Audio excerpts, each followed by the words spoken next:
Existe un personaje en el Antiguo Testamento que es retratado como la personificación del mal. Incluso hoy en día utilizamos su nombre, Jezabel, para referirnos a una persona de carácter desagradable. Pero, ¿realmente fue Jezabel la mujer más malvada de la Biblia o fue una mujer poderosa en un contexto patriarcal? Creo que existen varias lecciones importantes que tú y yo necesitamos aprender de una historia tan perturbadora. En primer lugar, te contaré la historia narrada en el Antiguo Testamento y después exploraremos las lecciones que creo que podemos aprender.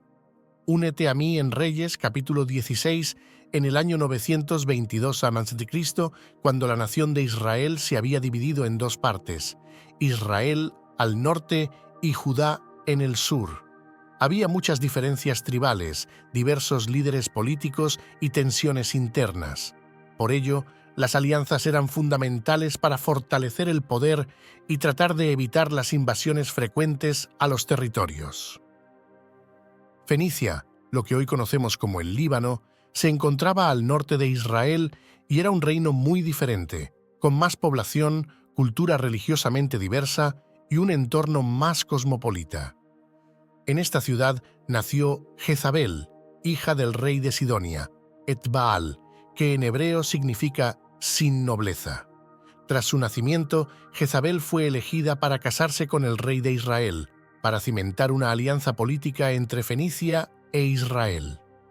Para reafirmar esta promesa, la llamaron Jezabel, que en hebreo antiguo significaba ¿dónde está el príncipe? Y cuando llegó el momento, así lo hizo. Jezabel se unió con Acab, el rey de Israel, y juntos se asentaron en la ciudad de Samaria, la capital real del reino del norte de Israel. Por cierto, manténgase hasta el final del video para una reflexión especial que he preparado solo para usted. Si siente que estas enseñanzas bíblicas le enriquecen, le invito a dejar un comentario en este video. Continuemos. Ella se convirtió en la reina de Israel, pero no tardaron en llegar los problemas de esta unión. Jezabel era hija de los más grandes navegantes del Mediterráneo y provenía de una ciudad mucho más liberal que Acab. Incluso tenían creencias diferentes. Ella era sacerdotisa del dios Baal, mientras que Acab creía en Yahvé. Y este fue el primer gran problema de la reina Jezabel en Israel, su insistencia en imponer el culto al dios Baal. Probablemente por su avanzada educación y su formación más liberal, Jezabel se convirtió en el poder detrás del trono. Era capaz de convencer a su esposo de tomar ciertas decisiones y complacerla en sus ambiciones. De esa forma, la reina comenzó a imponer su fe y costumbres en el territorio de Israel. Primero, convenció al rey Acab de volcar su corazón al nuevo Dios. El monarca lo complació construyendo un templo para Baal en la capital de Israel, lo cual generó muchas críticas. Luego, demostrando que no estaba dispuesta a cambiar sus creencias, Jezabel trajo a Israel a 800 profetas de Baal.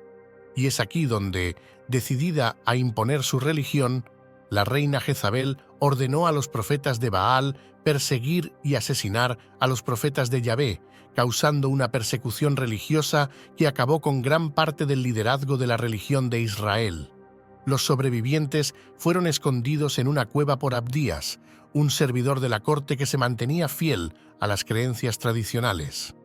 Como castigo a las acciones de la reina en contra de sus profetas, el relato bíblico establece que Yahvé envió una sequía tan intensa que, eventualmente, causó una severa hambruna en el territorio de Israel.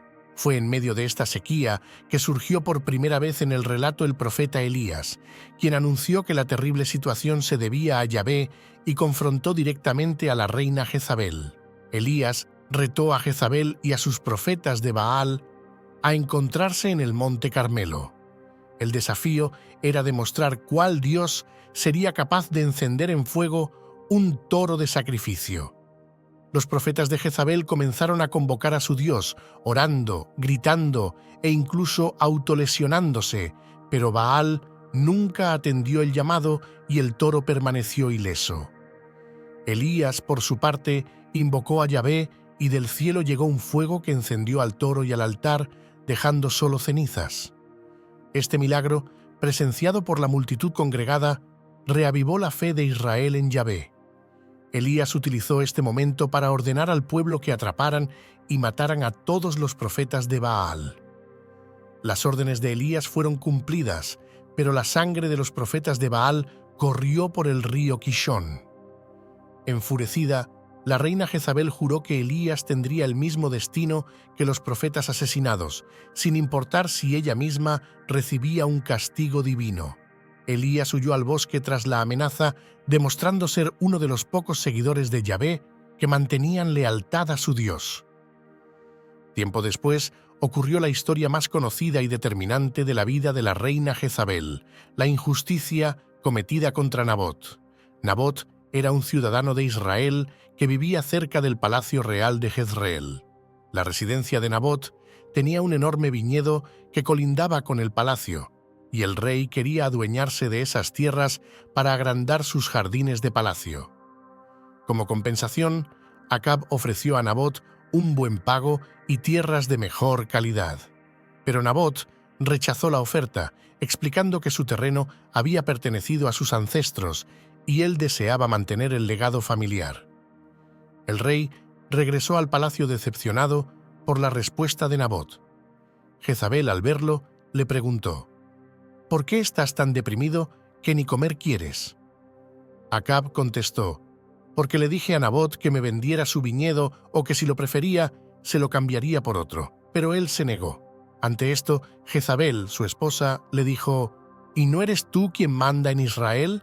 Anda, levántate y come, que te hará bien. Yo te conseguiré el viñedo del tal Nabot». De inmediato, escribió cartas en nombre de Acab, puso en ellas el sello del rey y las envió a los ancianos y nobles que vivían en la ciudad de Nabot. En las cartas decía: «Decreten un día de ayuno y den a Nabot un lugar prominente en la asamblea del pueblo. Pongan frente a él a dos sinvergüenzas y háganlos testificar que él ha maldecido tanto a Dios como al rey. Luego sáquenlo y mátenlo a pedradas». Los ancianos y nobles que vivían en esa ciudad acataron lo que Jezabel había ordenado en sus cartas. Decretaron un día de ayuno y le dieron a Nabot un lugar prominente en la asamblea. Llegaron los dos sinvergüenzas, se sentaron frente a él y lo acusaron ante el pueblo diciendo: «Nabot ha maldecido a Dios y al rey». Como resultado, la gente lo llevó fuera de la ciudad y lo mató a pedradas. Tan pronto como Jezabel se enteró de que Nabot había muerto a pedradas, le dijo a Acab: «Vamos, toma posesión del viñedo que Nabot, el jezreelita, se negó a venderte. Ya no vive, está muerto». Y Acab se fue a tomar posesión del viñedo. Un día, el profeta Eliseo llamó a un miembro de la comunidad de los profetas. «Arréglate la ropa para viajar», le ordenó. «Toma este frasco de aceite y ve a Ramot de Galaad. Cuando llegues, busca a Jehú, hijo de Josafat y nieto de Nimsi. Ve a donde esté, apártalo de sus compañeros y llévalo a un cuarto. Toma entonces el frasco, derrama el aceite sobre su cabeza y declárale: Así dice el Señor, ahora te unjo como rey de Israel. Luego abre la puerta y huye, no te detengas». Acto seguido, el joven profeta se fue a Ramot de Galaad. Cuando llegó, encontró reunidos a los capitanes del ejército y les dijo: «Tengo un mensaje para el capitán».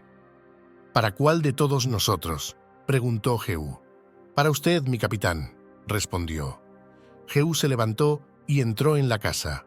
Entonces el profeta lo ungió con el aceite y declaró: «Así dice el Señor, Dios de Israel, ahora te unjo como rey sobre mi pueblo Israel. Destruirás a la familia de Acab, tu señor, y así me vengaré de la sangre de mis siervos los profetas. Castigando a Jezabel, vengaré la sangre de todos mis siervos». Y así lo hizo. Jehú fue a la batalla que el rey Acab estaba librando contra los sirios y le hirió de muerte. Poco tiempo después, se cumplió el castigo divino anunciado. Ococías cayó desde una ventana del palacio. Su hermano menor, Joram, tomó entonces el trono. Aunque Joram ordenó retirar todas las figuras de Baal de los templos israelíes, le acusaron por los mismos pecados de sus padres y su hermano mayor. Joram fue perseguido por Jehú y éste cumplió su misión divina y lo asesinó. Después, Jehú se dirigió hacia el palacio real. Cuando Jezabel supo de la muerte de su segundo hijo, entendió que ella sería la siguiente y se preparó para recibir a Jehú. Se sombreó los ojos, se arregló el cabello y se asomó a la ventana. Al entrar Jehú por la puerta de la ciudad, ella le preguntó: «¿Cómo estás, Zimri, asesino de tu señor?». Levantando la vista hacia la ventana, Jehú gritó: «¿Quién está de mi parte? ¿Quién?». Entonces se asomaron 2 o 3 oficiales y Jehú les ordenó: «Arrójenla de allí». Así lo hicieron, y su sangre salpicó la pared y a los caballos que la pisotearon. Luego Jehú se sentó a comer y beber y dio esta orden: «Ocúpense de esa maldita mujer, denle sepultura, pues era hija de un rey». Pero cuando fueron a enterrarla, no encontraron más que el cráneo, los pies y las manos. Cuando informaron de esto a Jehú, éste comentó: «Se ha cumplido la palabra del Señor». Él le dijo a Elías: «En el campo de Jezreel los perros se comerán a Jezabel. De hecho, el cadáver de Jezabel será como estiércol en el campo de Jezreel, y nadie podrá identificarla ni decir: esta era Jezabel». Esta es la trágica y misteriosa historia de Jezabel, pero ¿qué enseñanzas quiere la Biblia que aprendamos de estos versos? Estas son las 3 enseñanzas que quiero compartir contigo. 1. La fidelidad a Dios sobre todas las cosas. Jezabel eligió imponer sus creencias y prácticas idólatras sobre el pueblo de Israel, desafiando la adoración al único Dios verdadero. Esto nos recuerda la importancia de mantenernos fieles a nuestras convicciones cristianas, incluso frente a las presiones culturales o sociales que buscan desviarnos de nuestro camino de fe. 2. El peligro de la influencia negativa. La influencia de Jezabel sobre su esposo, el rey Acab, y sobre el reino de Israel subraya cómo las personas con las que nos asociamos pueden impactar profundamente en nuestra vida espiritual. Nos llama a elegir sabiamente nuestras compañías, buscando aquellas que nos edifiquen y nos acerquen más a Dios. 3. La justicia de Dios es perfecta. La caída final de Jezabel y la restauración del culto a Yahvé en Israel nos muestran que, aunque a veces parezca que la injusticia prevalece, la justicia de Dios siempre triunfa. Esto nos alienta a confiar en Dios y en su plan divino, sabiendo que Él es justo y misericordioso. Queridos fieles, la historia de Jezabel nos desafía a examinar nuestras propias vidas, nuestras decisiones y las influencias que aceptamos. Nos invita a ser fieles, a buscar la justicia, a elegir nuestras compañías con sabiduría y a abrazar el arrepentimiento y la misericordia como pilares de nuestra vida espiritual. ¿Y tú? ¿Qué enseñanzas crees que son importantes en esta historia bíblica? Deja tu comentario para que todos podamos aprender y crecer juntos en fe. Entender las enseñanzas bíblicas nos hace comprender el propósito divino en nuestras vidas. Que la paz del Altísimo te acompañe en cada paso. Si estas reflexiones y enseñanzas bíblicas han sido una fuente de luz y guía en sus momentos de duda, le invito a dejar un comentario en este video para compartir los pensamientos o emociones que estas palabras hayan despertado en usted. Haga clic en la campanita para no perderse nuevos vídeos. Sus comentarios son el alma de nuestra comunidad, iluminando el camino para todos nosotros. Juntos sigamos adelante en este viaje de fe y esperanza. Que Dios le bendiga